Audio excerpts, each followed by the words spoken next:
Hey YouTube, it's Justin here from The Capable Dad, coming to you Sunday afternoon in Australia, and today's video I want to talk about the actual birth of your baby and what to expect, because I think from a dad's perspective it's not often discussed, being very generalist, I don't think dads are often that amazing at talking things out in as much detail as mums are, so I hope you enjoy it. Before we crack on, please subscribe. I'm going to give this channel probably about 6 months and see how it goes, so please show support and hit the thumbs up and also subscribe, and I hope some of this information will help you out as a dad. But I guess let's crack on. I decided to do this video today because some very good friends of ours from Keeping Up with the Jameses channel, they went over to Vietnam as expat Australians, and they had a baby in Vietnam the other day because they couldn't get home to Australia because of the old Rona. So their experience may be very different than what I'm telling you now, but a big shout out to you guys over there. But and also I hope you like my horrible shirt. I picked one of my most horrible shirts because I thought I should put some effort in, so hope you love it. Anyway, so what to prepare yourself for? I've got a bag packing video up on my channel, so have a look at that, get it packed. There's some really important information in there about the journey you're going to go on, and some food and music and that sort of stuff, so have a look at that, and I won't repeat myself on that one, but I guess the first thing to prepare yourself for is a really long journey. You do hear these stories of mums going into hospital and giving birth quickly, but generally speaking it's a really long journey. It's not just as simple as waters break at home, head in, couple of hours, and you just push a bit and out comes this beautiful baby. It's really not like that. It's a really long journey. So you really do need to prepare yourself for a lot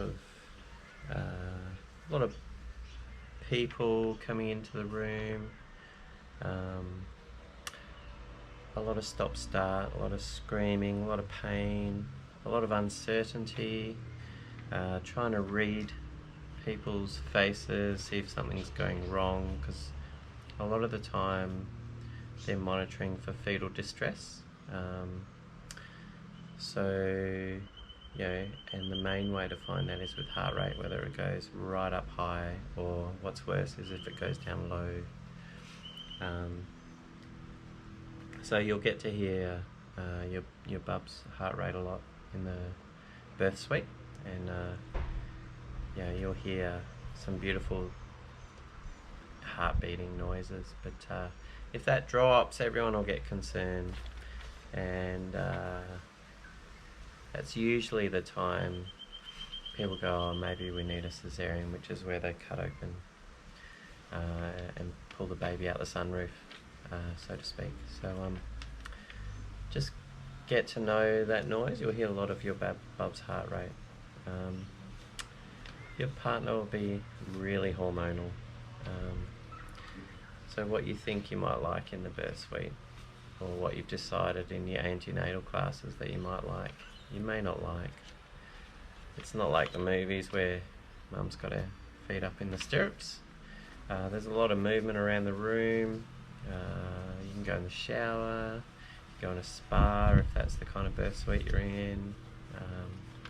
Water really does help the pain in a lot of circumstances, so just be prepared to move around. Bean bags, fit balls, that sort of stuff.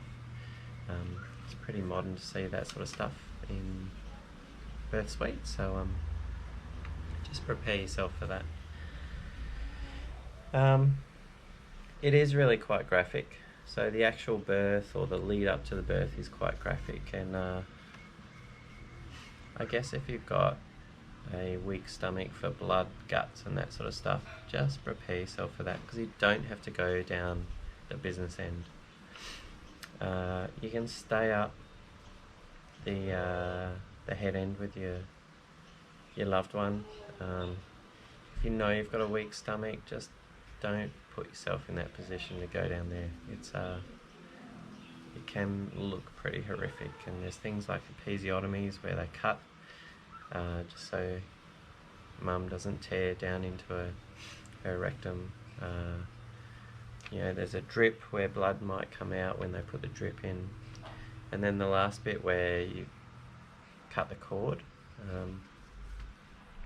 It all can be a little bit eye-opening. So speaking of the cord, if you're asked to cut the cord, I think it's a good tradition.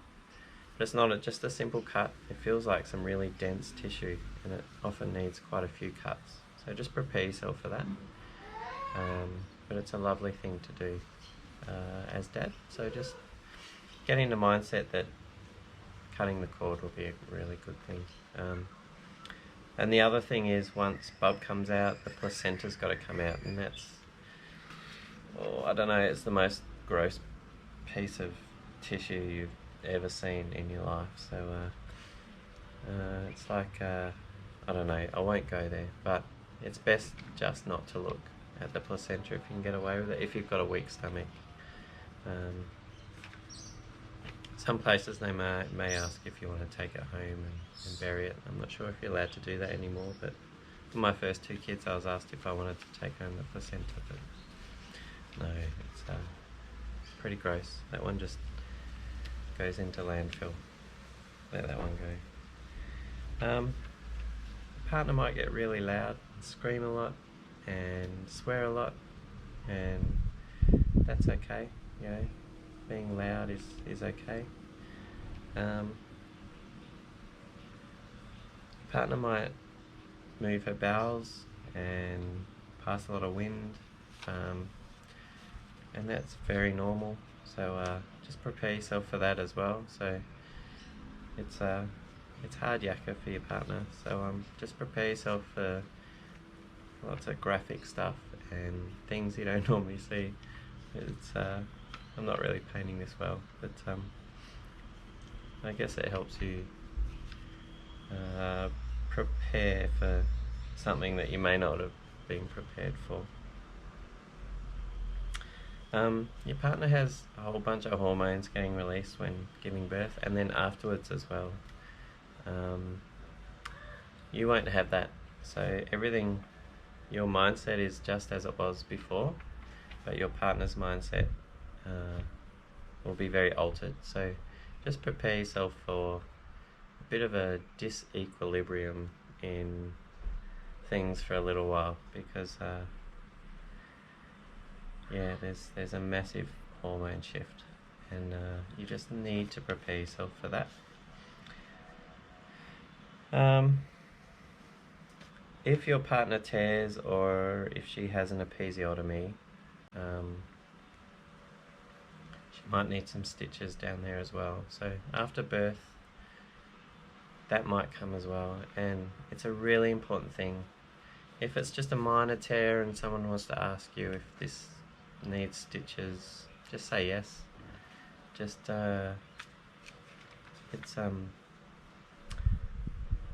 it's a really hard thing to go through for mum. So quite often there is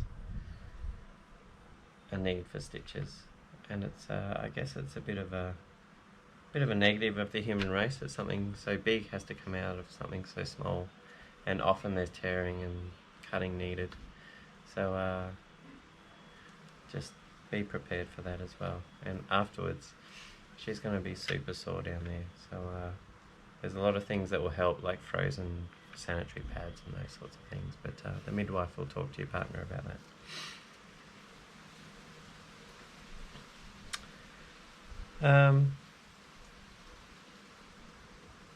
Finally, finally bub comes out after all the screaming and all the contractions, and bub finally comes out. Just be prepared for the fact that quite often they'll need a bit of a rub and a little bit of oxygen. Sometimes they'll need some assisted breaths, some suction. And if all that goes well, then quite often they're put straight on to your partner's boob. And it's the most amazing, magical moment you can ever imagine. And like I said, if you're a bit weak in the stomach, stay up the pointy end. Don't be afraid to have a cry, because it's just the most amazing thing. You want to hear crying straight away. And quite often bubs come a bit early, and they need to end up with a little bit more support, and that's okay as well. Our modern hospitals these days are really good at that. So if that happens, that's okay as well. Our midwives, especially in Australia, are just the most amazing people. And to be very honest, all 4 of my babies, I can't remember seeing a doctor or an obstetrician much at all. It was all midwife driven. And just follow their lead. Generally, they're just super amazing. And then finally, your partner is going to be super emotional and super hormonal and super tired. The pushing the baby out and all that's involved in that metabolically, she's going to feel like she's run 2 marathons over. She's going to be absolutely exhausted. So just be aware of that, but you're going to be emotionally exhausted as well. So give yourself some time to take it all in. Some hospitals let you stay that first night, but if you're not, come home. And like I said in one of my videos earlier about packing the bag, have a cigar at home and have a quiet moment, have a cry, let it all out, and then the fun begins when you bring the newborn home, because your life is now changed forever. Your partner needs to now, and a lot of women try breastfeeding straight up, and it's really hard work. It's painful. It's hard to get to know how to do it properly, and all I can say is get your midwives to spend a lot of time learning how to breastfeed. I know at work, I work at a kids hospital, and there are so many breastfeeding problems out there. So if you're in a place where you can get breastfeeding support, lactation consultancy, take it, because you want to get that right, because it is, aside from sleep, the major issue around having a newborn is them feeding properly. So your wife will get really, really sore in the first few months. So that has to be something that you need to support your partner through. But that first few months is going to be really difficult, and then after that, I'm pleased to say it does get a little bit easier. But so a year ago I had my 4th child, and it's not easier. It's really hard. The only difference is I sort of knew what was coming. And I wish I knew some of this information from my first child, because it just blew me away what happened in that birth suite. So have a chat to your friends who have had babies, partners' friends. Have a chat to your partner about the antenatal classes. Get along to the antenatal classes and get to know some of the processes around what to expect when you're having a baby, because it's both a beautiful and a traumatic experience all at the same time. Please subscribe. I hope you like this little snapshot of having a baby, and I'll see you in the next video. The next one might be something around sleep, which is it's a really hard one. But I'll see you next time. See ya. Bye.